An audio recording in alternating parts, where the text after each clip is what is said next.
Live from beautiful Santa Cruz, it's Pacific Television Theater.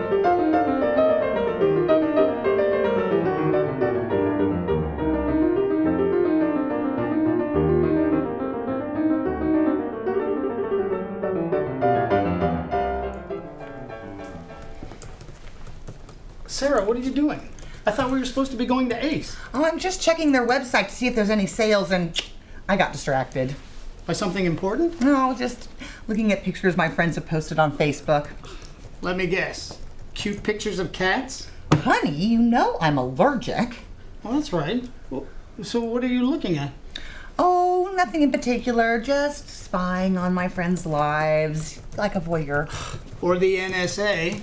That's kind of paranoid. Yeah, but that's how they get you hooked. How do you mean? No one can resist spying on their friends and neighbors. It's just harmless gossip. Sure, right now.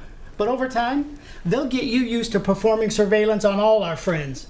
Next thing you know, you'll be asked to rat on kindly old Miss Berkowitz. I am not a tattler. Well, but it's still an addiction, which is another way we get controlled by the powers that be. It's not like I've been on all day. Oh, really? How long have you been on that laptop? I don't know. Is it still Saturday morning? Sunday afternoon. Wow, I guess I really did get strung out. I'm telling you, Facebook is as addicting as any drug that's out there. That's Well, why I never got on it. I guess you married an addict. Okay, at least you're admitting the problem, so we don't have to do another intervention like we had to do with that other problem. Dear, why bring that up? You know I have it well under control. I'm sure you do. I just want to make sure that you don't backslide. Just because I had to sell all of our family heirlooms to pay off some shady bookie so that he wouldn't torch our house does not mean I have a gambling problem. Actually, it does. You want to bet? Okay, I'll drop it. But as I was saying earlier, we can't be slaves to our electronic devices. They're tools to be used at our leisure, not objects of obsessive compulsion.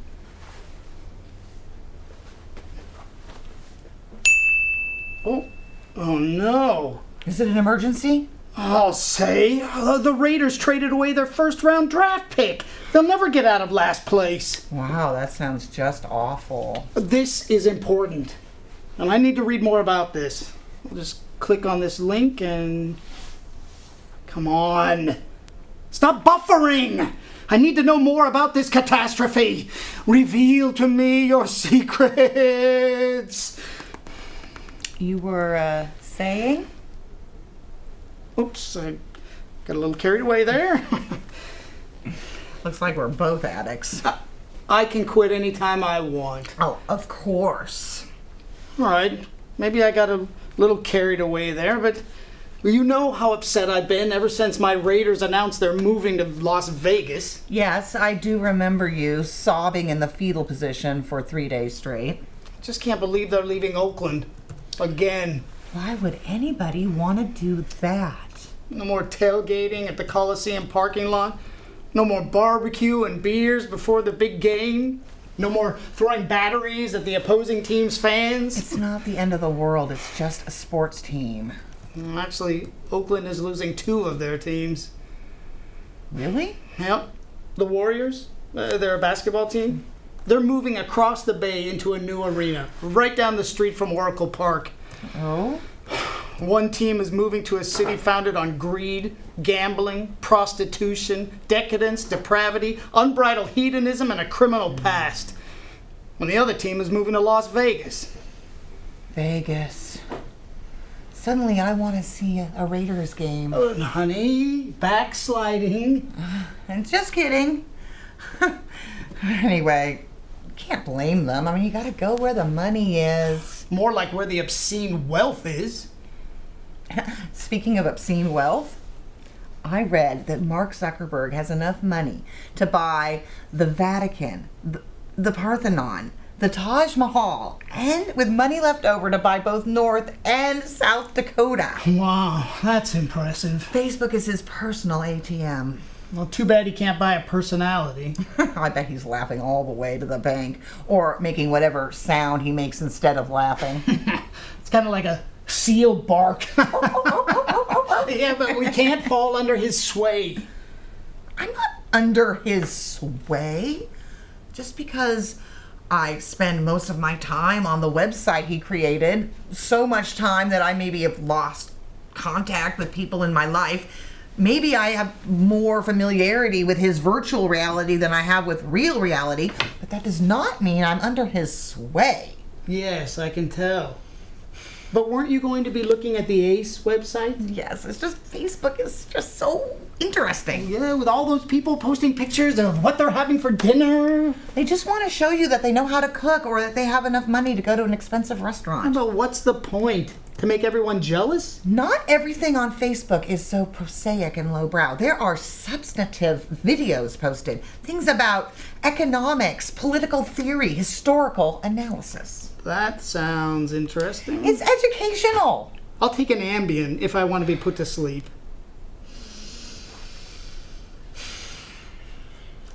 It's good for you. If it's your duty to be an informed citizen. You know, you're right. I should broaden my knowledge about things other than mindless entertainment. That would be good for you. You know what I want to see? What? What do you want to see? Videos of guys getting hit in the groin. Why do I even bother? You think that's what I would like to see? You're right. It's too immature. There are certain things that you find amusing when you're young that you need to put away as an adult, or you are living in the past. Hey, what? Is that one of those high school reunion pages? Yeah, I like to go to see if those people that used to piss me off have gotten theirs yet. Oh, that doesn't sound vindictive. Huh. I imagine some of the life changes that have happened to people over the years can be mind-boggling. Or just desserts. Look at this, Mary Simmons. She was such a good girl. Straight A's, got a full scholarship to St. Mary's, always had her nose up in the air. Sounds like a real winner. Guess where she's working now? At a Fortune 500 company earning 6 figures a year? No, she's managing a Starbucks. Didn't know that required a degree. I guess she wasn't able to navigate the job market. Well, at least she's a manager and not a barista. But I find it odd that a degree from St. Mary's can't land you some sort of decent career. She majored in philosophy. Except that one. Maybe it'll help her gab with her customers. She always loved those scintillating, tedious, late-night philosophical discussions. It's not the worst thing in the world. But she was supposed to be the success. Deep down, she probably regrets where her life has ended up. Oh, I hope so. Oh, look at this one. Darlene Jones. Oh. Looks like she landed on some hard times. Why, because of her face tattoo? Well, she does have that fresh out of prison look. And I'm going to assume that she doesn't have a job. Because employers don't usually hire people who have a snake tattoo on their face. That is not a snake. Oh. Well, that explains why it's pointing at her mouth. She really must have done some hard time. Don't believe her poor me attitude. She was responsible for plenty of bad behavior back in the day. She looks apologetic. I'm sure she's learned her lesson. Serves her right. Well, that doesn't sound like you. She really must have gotten under your skin. Yeah, I was on the receiving end of her put downs and her body checks. I'm sure she treated everyone that way. It's true. She one time grabbed a guy, carried him all across campus, and stuffed him into a locker. Boy, the principal was not happy. Well, did he suspend her? That was the first thing he did when they got him out of that locker. Well, maybe her bad behavior was a cry for help. Her bad behavior made other people cry for help. Yeah, she doesn't look so scary now. I hate that poor me attitude. She doesn't take responsibility for how her past bad behavior has come home to roost. Well, perhaps she had her reasons for her behavior. Maybe something drove her to it. Well, I did hear that her mother was kicked out of the Manson family for excessive violence. That's embarrassing. It's no excuse for bad behavior. Aren't we supposed to be going to ACE? Yes. Just let me get out of it and I will. You can do this. Oh, 25 things I never knew about Friends? No, don't do that. Oh, but Friends is my favorite No, show. this is clickbait. Oh, I just want to peek. No, you know what happens when you open clickbait. Cookies, pop-ups, unwanted ads, clogging up our internet connection. Just one click. Hi, do you suffer from hemorrhoids like I do? No, it's an ad with the volume turned up. When the mere act of sitting down causes excruciating pain, reach for... That was quick. Oh, that's why you never want to open clickbait. They take advantage of your curiosity by assaulting you with gross, disgusting commercials about bodily functions. If I want to be nauseated, I'll watch the Hallmark Channel. Lesson learned. Let me just get out of this website and... Tonight on the UPN, 6 high school seniors and an axe murderer. It just keeps And the coming. beautiful secluded campground that brought them together. See, trying to exit out of clickbait is like trying to escape a cult. I got it. Finally. Long last, free of the internet monster. Now, can we go to Ace? Yes. Let me just get my purse. You never want to be too reliant on electronic devices. Yes, you are right. Humanity lasted a long time and survived many travails before iPhones. Yes, we did. One has to learn how to make it through life without such encumbrances. Yes, you're right. Let's get going. I get it. Wait a minute. What? We never did visit the Ace website. That's okay. I'm bringing our tablet. Oh, good thinking.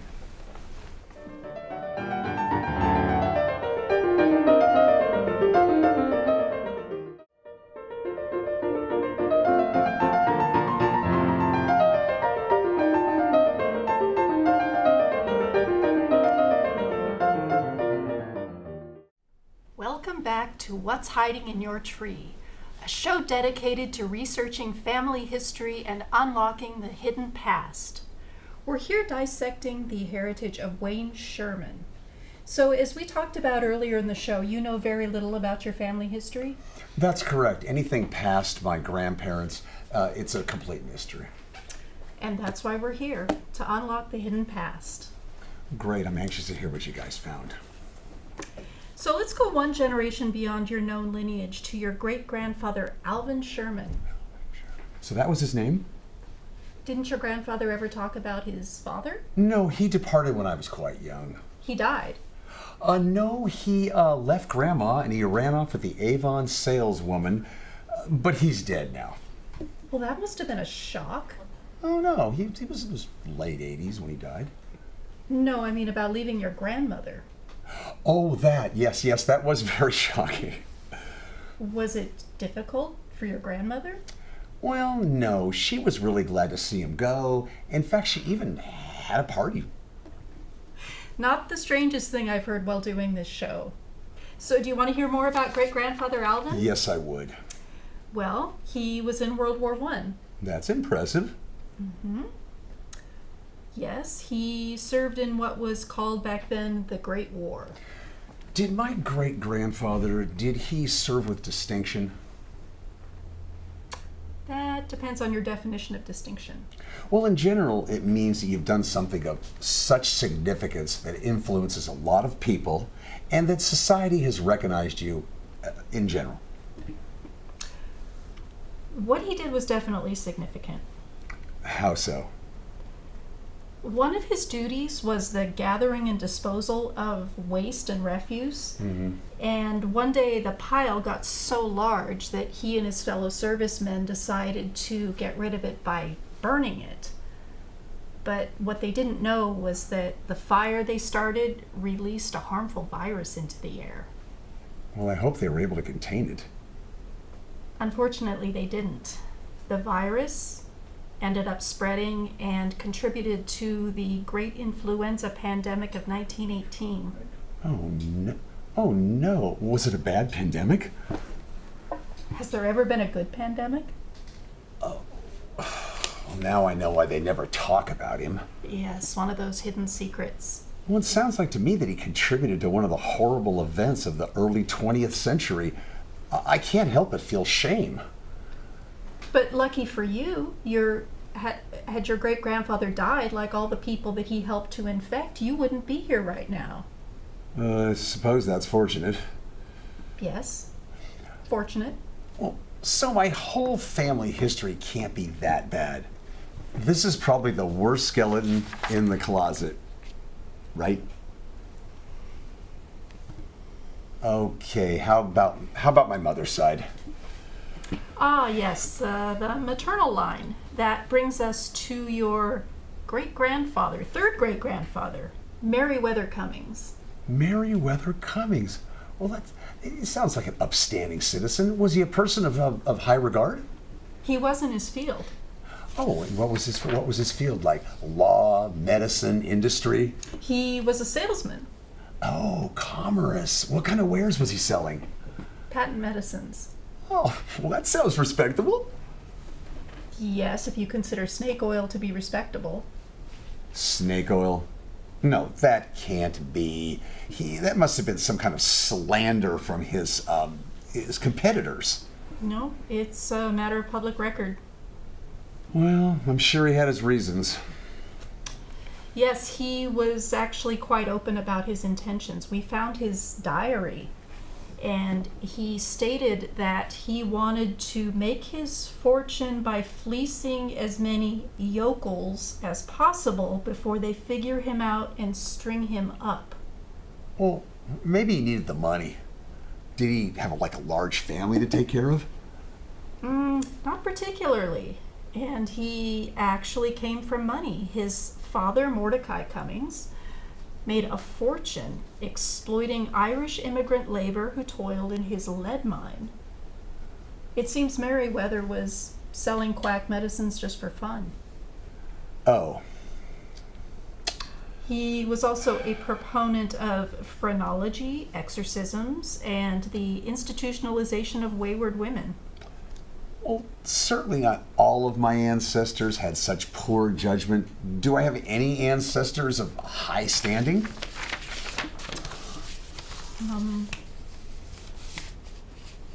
Well, yes, Jeremiah Whitfield.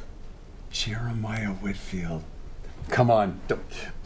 Come on. Don't let me down. He used to own a large Virginia plantation. Yes. It was over 1,000 acres. Wow, that's huge. He was a major grower of cotton. A productive plantation. Yes, and quite profitable. Is that estate still in my family? No, it was lost after the Civil War. So Jeremiah was a... Yes, he owned slaves. Hundreds of them. That's something about my family history I never knew anything about. Not something most people want to know about. Okay, his slaves, was he at least... Good to them? Quite the opposite. He had a terrible reputation, even for those days. I don't know what to say. He was even quoted on one of the local newspapers as saying he wanted to make Simon Legree look like, quote, a total pussy. They had that word back then? They did. And you don't want to know what he said about then President-elect Lincoln and what he could do with his stovepipe hat. Well, I'm sure he was misquoted. Nope. He made all of the reporters repeat what he said to them to make sure they didn't misquote him. Okay, I guess my ancestors were less than perfect, but certainly not all of them were committing these horrible acts. Do I have any ancestors of higher repute? Yes, you do have some that go back to 1600s New England. Neat. Ancestors, the founders of America. Indeed. One of your ancestors, your ninth great-grandfather, Ambrose Pemberton, he achieved a lot of notoriety in his day, and he was even considered by some to be a hero. Fantastic. What was his heroic act? Well, the event where he achieved his heroism was the massacre of Pawtucket. A massacre. Yes. You see, the English settlers were looking to expand their colony, and as usual, the native population was in the way, and your ancestor was responsible for helping to clear the land. Okay. So was he a murderous criminal? Was he a ex-con from the old country? No, he was a Puritan minister and a pillar of the community. What a twisted world. Genealogy studies often reveal disquieting aspects of the past, and in these modern times, with quicker research methods, more of these aspects are coming to light. Well, the research part of all of this revealed a lot of horrible things. But I keep thinking, what about my DNA test? Any good news there? That depends on what you consider good news. That sounds ominous. What'd you find? Have you heard of James Garfield? The president. Am I related to him? Close. You're related to Charles Guiteau, the assassin who murdered him? Okay. Is there anything positive about my family history? Not that we can tell, but don't feel so bad. None of us gets to choose our ancestors. So I'm off the hook? Well, not exactly. You see, you live in the world that they created, and while you may not have participated directly in your ancestors' more egregious activities, you do benefit from what they established. Well, should I be thankful? Thankful isn't really the right word, more an understanding of how the distant past affects the present. Well, I hope I can manage that. On the plus side, you can use your privilege for the greater good and to create a better future. Well, perhaps a counterbalance of the wrongs of my ancestors. Perhaps. Maybe I could change my family history for the better. Yes. Maybe I could bring redemption to the Sherman family name. Yes, you can. I could be the change that we've all been waiting for. Now you're talking. I could lead the way for acknowledging the wrongs of the past, and fixing those wrongs so that future generations can live in a better, more tolerant, and a more acceptable world. Yes, absolutely. Nah, that sounds like a lot of work. So close. Thank you for joining us for another episode of What's Hiding in Your Tree, a show dedicated to unearthing the hidden past. Good night.